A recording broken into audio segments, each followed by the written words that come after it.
Hi, this is Trey Pastor. Welcome to my review with spoilers of the final episode of Stargirl, Season 3, Episode 13. This season has been called Frenemies, and Chapter 13 is called The Reckoning. Like I said, with sad, with a heavy heart, this is going to be my last, unless hopefully, who knows, if it gets picked up for a fourth or fifth season. I hope it does. But for now, it's the final episode of the third season. It got canceled by the CW network. Nexstar bought it, so they decided to cancel because they're supposedly going to do a bunch of reality TV, cheap TV, Nexstar. So let's go, and hopefully Superman and Lois is probably going to have to be moved too because that's coming up in his third season as well. But anyway, back to Stargirl. Like I said, last episode I think was the best episode of the season, episode 12. That was like the best episode, I think, because we got all the spoilers came out. That we found out that Starman wasn't Starman, that he was actually the Ultra Humanite. They took they took Sylvester's brain out of his body and put the Ultra Humanite's brain in his body, and they put the Dragon King's brain into the Ultra Humanite's body. Okay, we found that out in the last episode, and the Ultra Humanite / Starman, knocked out Pat and revealed all that, threw Pat in the grave and basically buried him with dirt, and that's how it went off. And also, we found out Rick finally went to the rest of the team, the JSA, and admitted that he needed help. And then they started figuring out, that all these weird things started happening to kind of basically tear the JSA apart. Okay, and that's how it ended. So we had a cliffhanger of Pat being buried alive, okay, by the fake Starman / Ultra Humanite. The JSA figuring out that something's going on with Starman, and that's how again. So this episode begins like a horror movie. It literally begins with them digging up Starman's body, Sylvester Pemberton's body, and you see him strapped to a table, tied down, and he sees. Above him, he sees Icicle there. He sees the Dragon King. And Icicle explains to him, that we're gonna, that you're such a beloved figure, and that you could probably even run for president. You probably, tell people anything and they believe it because you're such a hero. And he basically tells them, listen, we're gonna take that brain, and he said, you're gonna work for us. And then he said, of course, I never worked for you. And Icicle says, we know that, which is why, and he hears somebody groaning, and he looks to his left, and he sees the Ultra Humanite there laying next to, unconscious, laying next to him. And Dragon King explains to him that we're going to take your brain out of your body and put the Ultra Humanite's brain in your body. And Sylvester starts, he starts panicking and saying, where's Pat? What's going on? And you just hear him scream, and that's how it goes off. And that was like they give you a little scroll that says like 9 months before. So that's how we know. So it's never been Sylvester totally. From the very beginning, when he first came looking for Pat, it's been the Ultra Humanite. It's never been Sylvester. He got his brain taken out of his body. The Dragon King injected him with some kind of concoction which brought him back to life. And he got his brain taken out, and the Ultra Humanite's brain got put in his body. Okay, and the Ultra Humanite got the Dragon King's body. Got the Ultra Humanite's body. Okay, and so this episode begins with the team JSA in Courtney's house, and they're figuring out all the weird stuff that's going on. And Rick admits that Sylvester, told him to take out the eliminator from the hourglass, but didn't tell him, that it happened to his father before. Okay.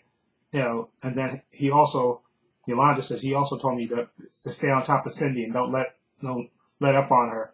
And and he also told Beth to exclude your parents and put your parents, tell them that they can't be as part of the team, as part of your superheroing stuff. So they're figuring out why is he doing all this stuff? He's deliberately pulling us apart. Okay, so they figure out something's weird's going on, and then we also cut to a quick scene of Cameron coming back to this house after the memorial for the teacher that his grandmother killed. He's coming back with his grandparents and he sees his father. His father asks him how the memorial was, and he said it was, okay. And he said, listen, we came to an agreement, and Starman agreed to work with us, but the rest of the JSA, Courtney's not, they're not buying it, so we may have to convince them in person. And you hear the the grandfather is speaking in the foreign language. I don't know if it's Swedish or whatever the foreign language it is that he's saying. He's telling his son, stop lying to the boy, and the grandmother is telling him to just shut up and go along with the plan, basically. So you can tell the grandfather is still, having his doubts and doesn't want to do this. But of course, the grandmother's all in, in a secret plan. And Jordan takes his Cameron to the side and says, listen, basically tells, well, we're going to meet, at the junkyard, just try to convince Courtney to show up. And then he winds up calling Courtney and telling him, he tells him that also that Pat, unfortunately, the Ultra-Humanite killed Pat. And he calls Courtney and tells her that, listen, Starman, you're looking for Starman, we're going to all meet at the junkyard. My parents, my father, and Starman will meet you at the junkyard. We want to team up. Okay. And of course, and Barbara is worried about it, and she's saying, listen, you got to find Pat. Okay. And they tried to, they try to contact Pat and Mike, and they're not getting anything. And we also cut to a scene of Cindy, Mike, and Jakeem running away from the Ultra-Humanite, aka / Dragon King, her father. They're running away from her. And they find out, they go through an underground thing, and they come out, and they're by the tire shop, which was like the first place where Courtney found out about Pat and Stripe. Okay, and so they're running away from the Ultra-Humanite, at the same time. And then you see them all dressed up in their costumes and stuff, and they start talking. And one funny thing that I really like this, as they're walking, you hear them talking amongst themselves as they're walking, in the junkyard, and they're wondering. I think Beth says, where's Artemis? And Yolanda says, it's funny, she'll probably wind up showing up when we least expect it, because she's done that before in previous episodes. She showed up at the McKent's house, I guess, when they had that big showdown at the McKent's house before, and then she showed up, I think, previously when they were gonna. I think earlier episodes when they were supposed to be fighting the gambler's ex-associates, she showed up. Again, she she has a habit of turning up when you least expect it, and I thought that was funny that they acknowledged that. Okay, and you see them show up, and they walk up, and then Jordan says, "Listen, Courtney, we have to we have to team up," and Starman / Ultra-Humanite says, "I'm sorry, Courtney. I apologize. We met up." And I apologize to Pat for, what happened, the argument we had in the previous episode. But Pat wanted to, he didn't want to team up, so he went off on his own. He went into the woods by himself, and he wound up getting killed by Ultra-Humanite. And of course, Courtney is not believing it. And she says, I don't believe a word you say. I don't believe anything you say. Okay? And at the same time, you hear a big rumble in the sky, and then you see, oh yeah, I forgot to mention, before this, we see Pat. I thought that either Pat was going to get rescued by Artemis, or maybe even Solomon Grundy, somebody was going to rescue him, but he wound up rescuing himself. You see him, they cut back to a scene, you see him digging himself out of the dirt, and he basically unburies himself, okay? And then later we see, like I said, when they're having the showdown in the junkyard, and Courtney says she doesn't believe, Starman or Jordan McKent. We hear a big rumbling in the sky, and then we see it Stripey coming down. It's Pat. He went back to the garage because Zeke fixed it, and he says, yes. And she said, Pat, is that you? And he said, yes, it's me, Court. But that's not Sylvester.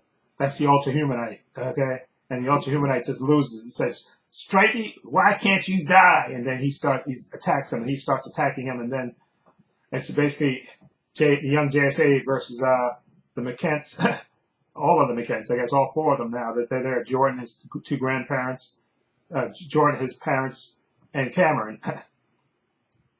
And then, like I said, Pat is fighting the fake Starman, and they're battling back and forth. And what I like, but Pat's saying, listen, I hate the very fact that you're wearing my friend's face. So I hate that you're wearing my friend's face, so I'm going to knock it off. and he shoots and we actually get to see the Ultra-Humanite use the staff in like an amazing way. He's like twirling it, and Pat shoots the fist at him, and he destroys that. Pat throws a car at him. He splits it down the middle. Okay, just doing amazing things with the staff, which kind of makes you want to see that. See Courtney do that stuff that he was doing with the staff. And then, like I said, we see Rick taking on Cameron, saying, listen, your father's playing you, but I'm still going to kick your ass. I thought that was great. And the grandmother is fighting Wildcat. And then, of course, Dr. Midnight, as he sees the father, and the suit automatically goes into combat mode.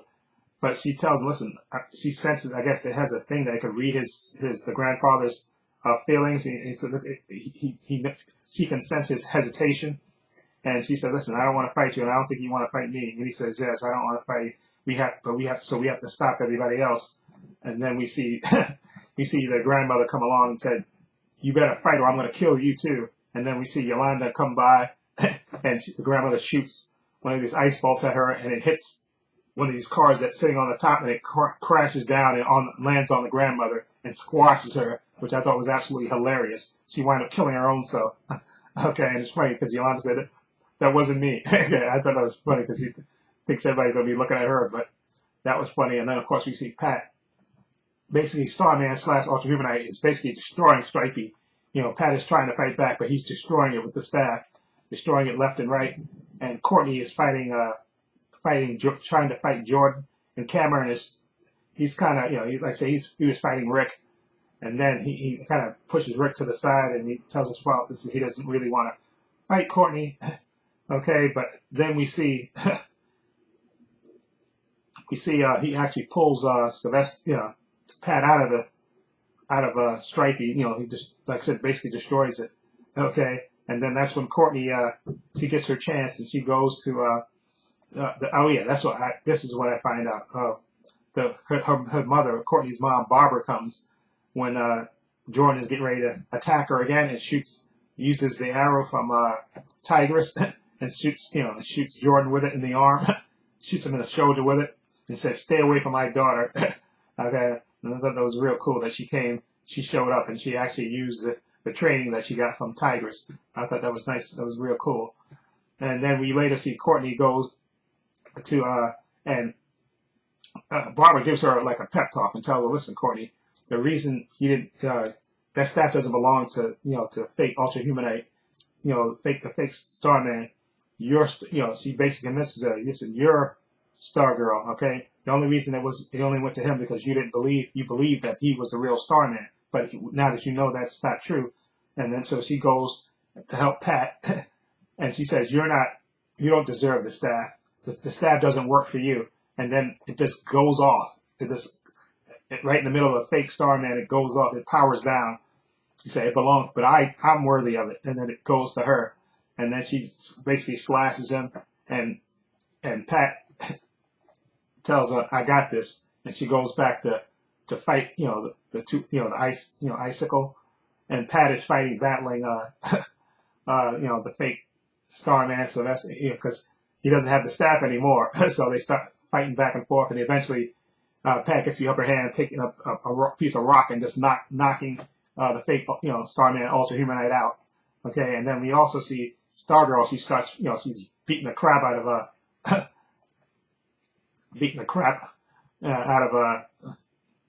out of Icicle, and he tries to fight back, but Courtney, Cameron starts helping Courtney, Stargirl, and the father says, "Don't make me do what Brainwave had to do to his son," and he said, "Listen, he's telling him, give up, Dad, give up," and his dad doesn't want to give up, so he basically ice blasts him with a big ice arctic blast, and you see him go up, sort of like that scene in The Mummy where the mummy just gets, goes up in a puff of smoke and gets dispersed up in the upper atmosphere.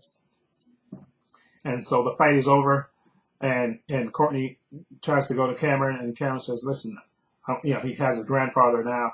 He says, "My grandfather, I'm going to help my grandfather. I'm going to go." He said, "I betrayed my family. I betrayed you. So I'm leaving, Courtney." And he leaves. He does like an Arctic blast and disappears, and then it goes off. And then we also see we also cut back during this scenes in the junkyard. We see Mike and Jakeem are hiding while Sydney is fighting her father, the Ultra Humanite Dragon King, who's in the Ultra Humanite's body. She's fighting him, and Mike is telling him, you got to make a wish, but you got to make it count. And then he makes a wish that he says that he wishes the most beautiful girl in the world won't be bothered by her father anymore. And Mike says, that's not a wish. What are you talking about? That's not a wish. And he says, yes, it is. It's my wish, and I believe in it. Okay. And he gets up, and you see him actually get powered up. Jakeem actually gets powered up, and points the Thunderbolt pen at the Ultra Humanite, and it blasts him, and it and it lifts him all up in the air, and he comes down as a plush toy. It comes down like a little stuffed plushy toy, and you see the Thunderbolt going around Cindy because she catches the plush toy, and he goes, "Yeah, that was done by your not so sleeping admirer, Jakeem. It's Jakeem." That was absolutely hilarious that they did that. And then we see after that we see now everything's over, and so everybody's back at the house except for Courtney. We see Courtney; she's walking down the street, and she actually goes to a house, and she knocks on the door, and we see it's actually the gambler's daughter. She gives her the letter and the picture, and explains that her father father loved her, and he didn't just abandon her. And of course, that's a real touching moment because she kept her promise that she was going to return, give his daughter, the gambler's, the letter that he wrote. And I'm glad that they show that that she kept her promise. And of course, because her father was a piece of crap, but she saw that the gambler was, was really reaching out to his daughter and trying to change his life before he got killed. And so that was nice. She had a nice moment where she gave Courtney a hug and told her thank you. Okay, and then we see back at the house. We see the little dog, bulldog. He's running around the house, and Jakeem and Mike are chasing him because he has a little plushy toy of the Dragon King in his mouth, and they're chasing him, trying to catch it. And then Cindy is like laughing at it and said, "I hope you're having a good time, Dad." And then you see her go after them. And then also we see Beth and her parents and Rick are like at the table in the living room, and Rick apologized, for the way he acted and stuff.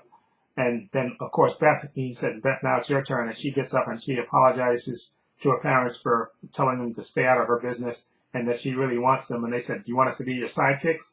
And that was great. So they have a nice bonding moment there with all four of them. And then you see Yolanda's looking at that. And she pulls out her phone, and she calls her mom and tells her mom, "Listen, I did lie to you, but I saw that my friends, they told their parents the truth, and it got them closer. So I'm hoping that the same thing will happen with us." So that was we did get a nice moment with Yolanda and her mom. Again, another nice moment with her admitting that she was withholding the truth, but she wants to be close with her mom and stuff again.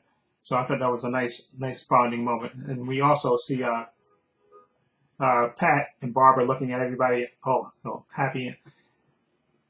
And then Barbara asks, "You know where Courtney is?" And he said, "No, I'm sure she'll be back soon." And then we see Courtney walking down the street, and she stops in front of the McKen house. And she's still thinking about Cameron. And of course, then all of a sudden it just starts snowing out of nowhere. And then she sees, she turns around, and Cameron is standing there and asks her, "You really think you can help me?"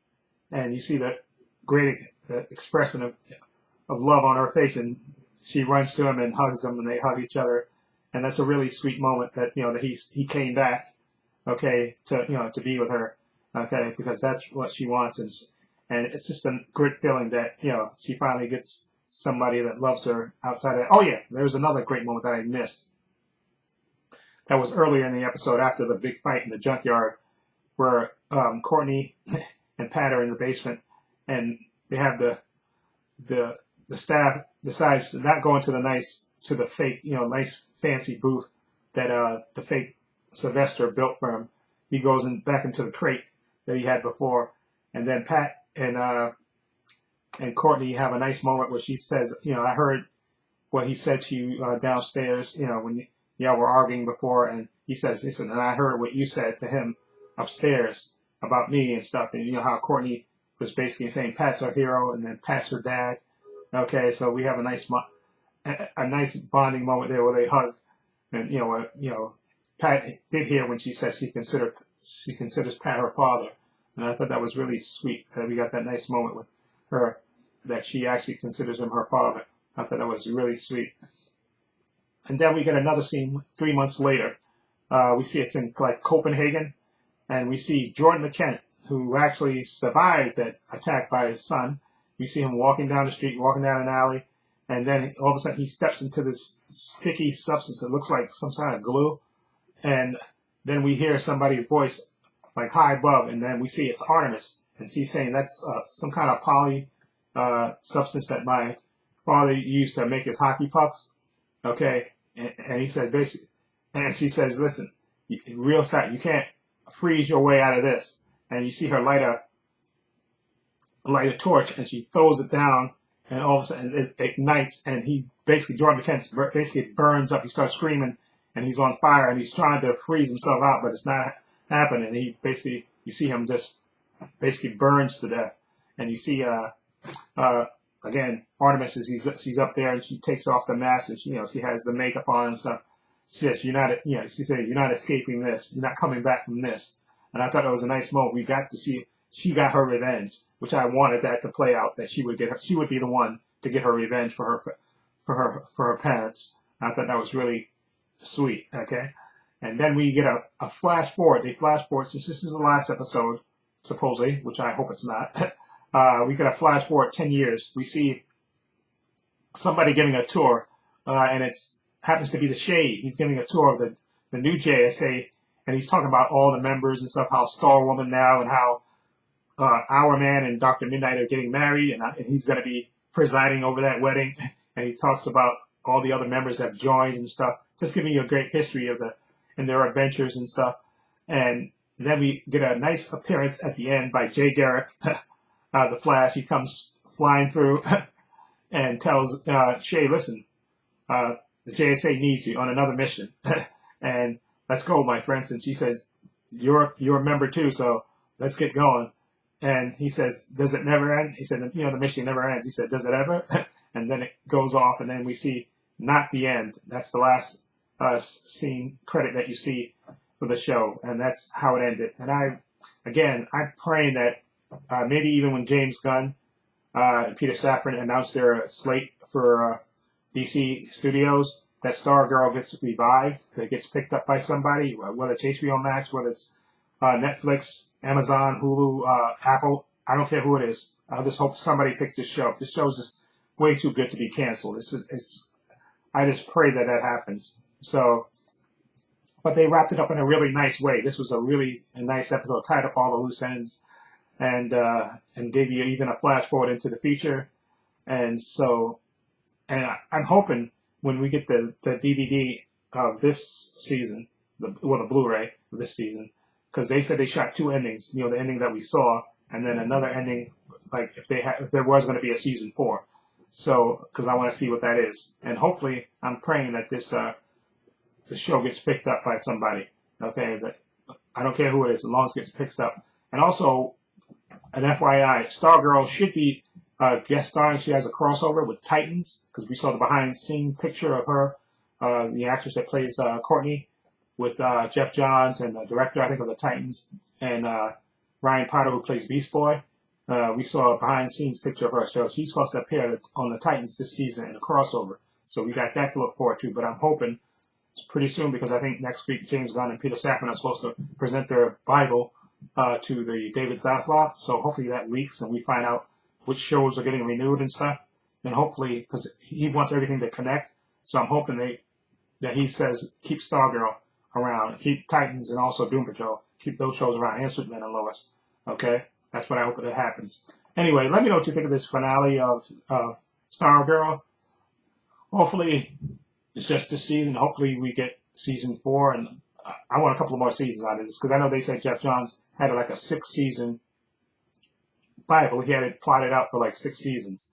Okay, so that's why I'm hoping this show gets renewed. But anyway, Let me know what you think of this episode, this season, the show in general. Feel free to leave comments down below. I have links to my social media in the description box, Facebook, Twitter, and Instagram.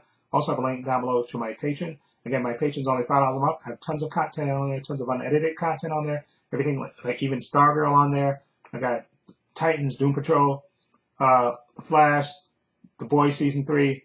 I got Marvel shows like WandaVision, Loki, Hawkeye, Moon Knight, Hawkeye, What If, She-Hulk. I got all 4 parts of Zack Snyder's Justice League on there. Obi-Wan Kenobi, The Book of Boba Fett. I'll link below to the Patreon. Check it out. And also, please give this video a thumbs up. It helps the channel, and I truly appreciate it. Also, hit the subscribe button, hit the notification bell, so you know when I upload new content to this channel. And this is Trade Pastor saying so long, and take care.